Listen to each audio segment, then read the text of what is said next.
what did you discover when you watched the Royale that was not putting you on the spot or anything, but you know. They own one of every bed dress ever made. And they're all in a room together, and it's just there for a good 20 minutes on screen. It's a very odd episode because they're in the present, writing about the future, looking at their own past, and all of the details are still wrong. And I think it talks about how we edit our future and our past. We edit our past, and we have no idea what's coming. And it just kind of looks like a mess when you do that. It's funny because people really wanted the Royale. It was one of those ones that people would be like, "Is that one free?" And I'm like, "Yeah." I figured nobody even remembered it. No. People wanted to be like, let's do one from the bartender's point of view, serving drinks at the Royale or something, Yeah. It's just one of those. I mean, I guess it's got a sort of high concept idea, like a lot of fun Star Trek episodes. Okay? So put up your hand if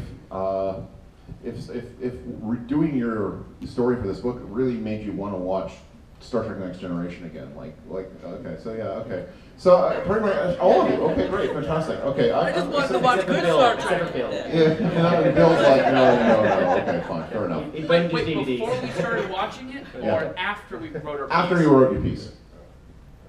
Oh, that's an interesting dichotomy. I started to hate Data. I really did. Like, how many of you never want to watch Star Trek ever again after writing your piece? Is that because of actually writing the piece, or because you just don't like Star Trek? No comment. No, I can comment on that. Okay. I do like Star Trek. My first television memory is actually watching a little bit of the Star Trek cartoon show when I was a very, very, very small person. I just never want to see anything from the last year of Star Trek: Next Generation. It's like the last season of Babylon 5. That wasn't great either. The last year? Yeah. Season 7? Yeah. I have to speak to that. Rebuttal. Rebuttal from glasses. I'm a bigger Babylon 5 fan these days than a Star Trek fan. But I started as I've got the technical manual, I've got the concordance, every Sternbach and Okuda book about Next Generation. We just did an episode of the Babylon 5 podcast I do about an episode called A View from the Gallery, which is about minor characters in the background commenting on the main characters and the main plot and all this other stuff. And as I'm watching this, I'm thinking, Next Generation did that better, didn't they? So I go to the 7th season episode, Lower Decks, and oh my God, that is great television. I tend to, in the rearview mirror, I was looking at Next Generation with sort of okay, this is great. Like I said, I was against my hate watching Friends in college, but it did feel, in retrospect, like generic sci-fi television. But no, taking a good, close look at the show again after so many years, and then comparing and contrasting to other favorite things, there are some things that Star Trek: The Next Generation did phenomenally well, even in that 7th season. Robert, I'm going to ask you a couple of questions because. This is this the longest of the books you've had? This is the biggest. Okay, yes. So it's so how big. do you coordinate 179 essays? It was so big I had to cut the word count because they used to say 800 to 1200 words, and what I found sorry Susan, I know. Well, what I found in the original series one, where they said that, and the average word count, because I have to do everything by Excel spreadsheets, the average word count was like 1202 words. So okay, the average is shooting to the max. I was like, I've got to make the average 1,000 words. Because I was like, the binding won't hold. Alan will kill me. And so I said 800 to 1,000, and it kept it tight, and I'm actually very pleased with that. And it's actually amazing. Pieces come in, they do what they need to do, and they get out again, which is actually very, very good because the book flips through, I think, very, very fast for the most part. What did the average end up being? It was like 1,003 words. You people. I mean, I got to 150, no problem. And I was like, I've done this a few times. I've got a big pool of people that I get hold of. I often will, if I recruit someone, especially if I recruit someone, especially who's not in sort of my circles, I was like, tell me other people you know who are talented. Just send them my way, and I'll just pull out that way a lot of the times. Sometimes other people hear about it. I go to conventions, I talk to people, I throw out calls. Actually, I will do this again this year. I did it last year. I said, if anyone in the audience feels like writing something, the next book's going to be on Buffy, come talk to me. I'm looking for people. And because what I find too, sometimes people say, oh, I'm not really a writer. I was like, I don't care if you're a writer or not, because I'm an excellent editor. I want you to have great ideas. Like bring me your A game. And sometimes people say, oh, I've always had this crazy, wild, wacky thing. So I was like, give me that one. And you know, so the mechanics of that, but finding those people, the last 25 people were killing me. I was just like, this is brutal.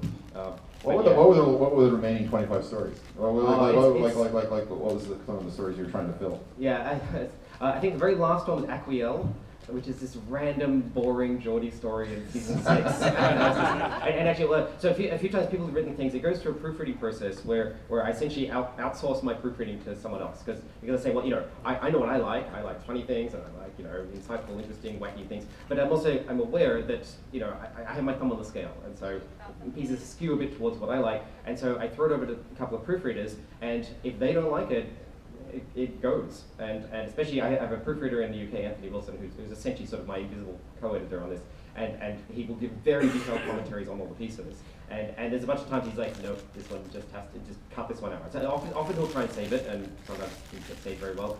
But the Aquiel one, it was done as a poem, and it was like 4 poems. And I've actually put a rule for next time, no more poems. We're done with it. And he's like, look, if it's professional poets, then it's fine, and some people were, but there was one that just wasn't working, and so I'd gone to a math conference because I'm a mathematician, and I found someone there, and she was like, hey, I like Star Trek. I said, oh good, you do me a math piece. No, she did like a dating profile for Geordie. It's like an OkCupid profile. I was like, oh, that's thrilling. Okay, we got it. So, yeah.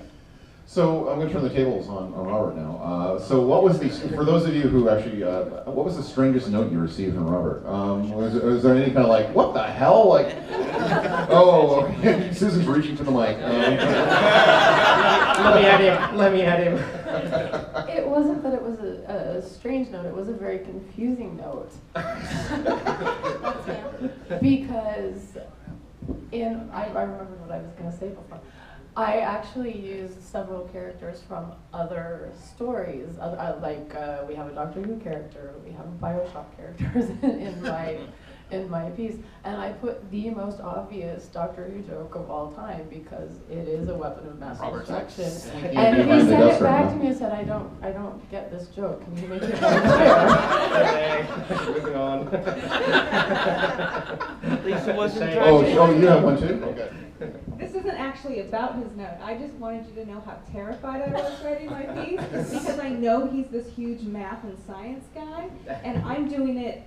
My whole piece, if you read it, it's all science. And I spent, I think, a good month doing research because I was like, I know this is fake, but it has to be somewhat believable. I know the audience. So waiting for your notes back, I was going, oh, he's just going to say, this makes no sense. What are you talking about? But yeah, you only had one note and it had nothing to do with that. Yeah, because you write a research proposal, and that's what I do in my day job. And that's what I do that. So I was like, oh my gosh, this isn't going to work. Did you want to say something, Stephen? No. You're just holding the mic in Mic's an dead. interesting way. Mic's dead. All right, fine. Okay, we got a question here. Yeah, well, I came in late, so if you covered this, I apologize. But did anybody do Darmok? Somebody did everything. Yeah, actually, the Darmok one was really interesting because 2 people did Darmok, and the problem with Darmok is somebody came in and did it like so analyzed by the fans. It's that's right. So how do you put it's a new spin difficult. on it? It's a difficult challenge because if something's been super overanalyzed, it's been dived into so deep for so long. What do you do? And somebody came in and said, oh, I'll do the episode like it's in the Darmok language, and I was like, that sounds great. And it sounds great. It's gonna be tough. And it comes out, and you're like, it's okay. And then I was like, look, I just don't think this is working. And he was like, yeah, you know, I don't think it's working either. I'll do something else. So he did another piece. And then somebody else came along and did a kind of, she said, I want to talk about the creature. There's an invisible creature that's kind of in the background. Let's do it. I said, oh, good, something different at least. And it was a perfectly fine review analysis. And I was like, if this was any other story, no problem. The problem is, you know, there's kind of 5 stories in there. People will open that one first and go, what did they say about this one? And if that doesn't hold water, I feel like that's a big blight against the book. Right. And eventually I just went, I don't know what to do with these 2 things. And then she struggled a lot with trying to be like, you know, she's like, yeah, I get what you're saying. You know, I was like, you don't say anything interesting stuff about Darmok in there, even though you say interesting other things. And eventually went, oh, I'll combine the two. And so I asked the other guy, I said, do you mind if I use your piece? And he said, oh, I'm going to be 1.5 entries in the book. I'm so happy with this. And so I did put them together and I layered them in. I realized the pieces actually kind of complement each other very well. I didn't use all of his stuff. I just sort of plucked it out and put it in the right place. But it saved it. And I sent it back to her. And it was months later. And she's like, oh, I didn't even think you wanted this. She's like, holy crap, you've saved this. This is awesome. So, yeah. I figured that'd be like one of the hardest ones. It was the hardest one. Yeah. I'll take a couple more questions. Sure. What about Relic with Scotty? Relics with Scotty. Yeah, Stuart Douglas of Obverse Books did that, and he did it as it was kind of a recall notice on your Manfader 2000, your transporter that has failed, and it was basically all the issues that go comically wrong with the transporter, and it's one of the funniest pieces in the book actually. And the funny thing about that one is I did that one already in the original series book because we do a few crossovers. So the original series one, I said it did sort of any sort of quirkier thing to pad the numbers a bit. Here I did not want to pad numbers because there's so many numbers, and so I'd already done that, but we've done it as a sort of Scotty point of view. You know, what does it say about the original series stuff? So this one, I didn't even tell him about that one, but because he did it about the transporter, I was like, that's fine. But there were 3 stories where I had to be just a little bit careful not to do crossovers. Any other questions that are not to do with stories in the book that are not represented by panelists here? Has everybody read the whole book? Has everyone read? That's a very good question. Oh, Jen Hopefully Robert. I'm the sort of proof editor, so Robert sent me this. I actually read everything before it came out. I was blown away by it because he sort of sends it to me like in chunks, like basically, here's all the first season's stories, here's the second season stories. I picked out a couple of things. Like I noticed a couple of themes. One of the big themes in this book is Donald Trump. Honestly, I kept going through it, and there's a Trump joke here, a Trump joke there. I had put one in, and Jennifer did, and they were like, it was just one of those like kind of weird, or not so weird, like world consciousness things where because it was written over 2016 mostly, and so you see people are sort of joking about Trump. Actually, one person's joke I kept having to up because he was sort of like, oh yeah, well he'll never get nominated, and it was sort of like, well no, he'll never, it was like, okay, let's just treat this. So the other proofreader actually said, this book has been brought to you by Donald Trump in Section 31. And to me, it's just a wide variety of everything from the sublime to the ridiculous, and there were so many funny, really, really salient pieces. And it was just like, it was mind blowing. I was like sending him notes and just saying like, I love this. This is like the best thing. This is the funniest thing. No, this is the funniest thing. So that's been going on. So. And I do all the layout and design for the book anyway, so I wind up reading everything. But you had to then. But I had to. But to be fair, the other thing too is it's the longest layout jobs I always wind up having to do because it slows me down because I'm enjoying it too much reading it. So it takes twice as long as I normally would. Actually, I just want to talk about layout for a moment because I have worked with other publishers and bless them, they're lovely and so on, but they're like, just give me the words and don't even give me footnotes. I can't format anything. And Arnold is a joy to work with because Arnold is like, I will get to yes eventually. And I think I actually had a conversation with Natalie yesterday, and she's like, oh my god, sometimes he's really freaking out about stuff. And I was like, yeah, but the great thing about Arnold is that he tries to make the answer yes. And we had a piece where, actually the worst layout issue, at least I thought, was one where somebody wrote their piece and then they had handwritten notes on the side. Oh, yeah. And arrows pointing in and like it's going over the text and then a clip-on note and so on. And the guy even sent it to me and said, can you even do this? And I was like, let me send it to Arnold right now. You just say the problems to the end. Yeah, we did that before, like way before, Yeah, so I could do a little test stuff. That's right. That had to be tested out and came out beautifully. And I found a nice handwriting font. Because the other thing too is like, because I care about those things, the choice of typeface and everything, and there's stuff that's overused, and if you do that kind of thing, you know what I'm talking about. Stuff that doesn't really look like handwriting and it's ugly.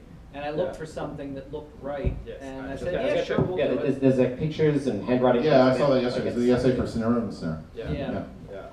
There's mirror text. There's stuff that goes upside down. Yeah. There's a Star Wars crawl which came out beautifully. Yeah. And that was one where you had said, well, we should just set it up to look like it's receding a little bit and do that. And I was like, yeah, but. And then I realized what I really wanted it to do was look exactly the same. So I went looking for the typefaces that they used in the Star Wars crawl, so I could make that whole thing into a solid picture. Yeah. And make it look right. It's a beautiful thing. Yeah, there's the handwriting, bits on the side that are pointing in. And I was like, this is a crazy thing to do for a book. It's one of the things I love working on about them, but it also goes back to Robert's whole conception of it, which is that there's a lot of more traditional sort of pieces which are inventive in their conception, but then you might turn the page and see something that's inventive in its design, and Yeah. it's a format approach. Yes. Right? There's basically like a employee warning notice to Data for making a daughter, and so it's like, and it's from Picard, and I couldn't figure out what the signatures were at the bottom. There's two signatures. I realized it's Brent Spiner and Patrick Stewart's signatures that he's pasted in, and it's just in the Starfleet style, and you're like this stuff is just wild and wacky. Andy wanted to answer that. Well, yeah, actually, this is about what Jan was just saying about how everything's sort of tied back to Trump for a lot of people. And setting my thing in 1993 meant that I couldn't really do that, but I really desperately wanted to point out, isn't it interesting that Admiral Aaron from Conspiracy, one of the evil admirals, looks exactly like Mike Pence? There's no way to say it's 23, so. Oh no, it is a conspiracy. It is. That's funny. Yeah, I mean, I think these books often reflect, of course, the times in which people are actually writing. So it's good to write about 1993, but it's also that you have an issue of you're coming from 2016, 2017. I mean, the original series one, there was a lot of stuff about like women in the original series, and you absolutely understand why that conversation kind of really needs to happen. And so here there wasn't as pressing an issue to kind of deal with, but of course things just come up, and so there were recurring themes, and I really like that. I feel like that's that's nice because it all happens fairly independently. I haven't read all of it, but I did have a lot of time on my hands yesterday, so I only just got the book, so I read about 20% of it, and I think the joy of it is the joy of all the Old Science volumes, which is that there's always something new coming in the next one, and it will radically change up styles, it will change up the way it looks, it will change up, and people will suddenly have very different funny things to say. I mean, I was reading David Barsky's review of which one did Barsky do? Up the Long Ladder. Yeah, it was Up the Long Ladder. The Space Irish one. The Space Irish one, and he decided to do it as notes on an experiment of dosing the Enterprise water supply with acid and how it But Pulaski has that tea ceremony with Worf. Pulaski was poisoned by the Klingon tea and goes on this bad acid trip. So and basically she reveals all these racist tendencies he has towards the Irish. And it was I'm just like going, and that's the thing about it is that a story like Up the Long Ladder, which is a forgettable story from a rather forgettable season of Star Trek, you suddenly just go, oh my God, I never thought of it that way, and I think that's the brilliance of it. As we're coming to the end, you mind if I throw a few? Oh yeah, that was my next question actually. I just wanted to mention one of the things that hasn't come up is that one of the reasons why we get so many people involved, and it's an incredibly difficult logistical issue that Robert has to deal with, wrangling such huge numbers of people, but also it would be impossible if it weren't for the fact that so many people give so freely of their time to contribute to these, and one of the ways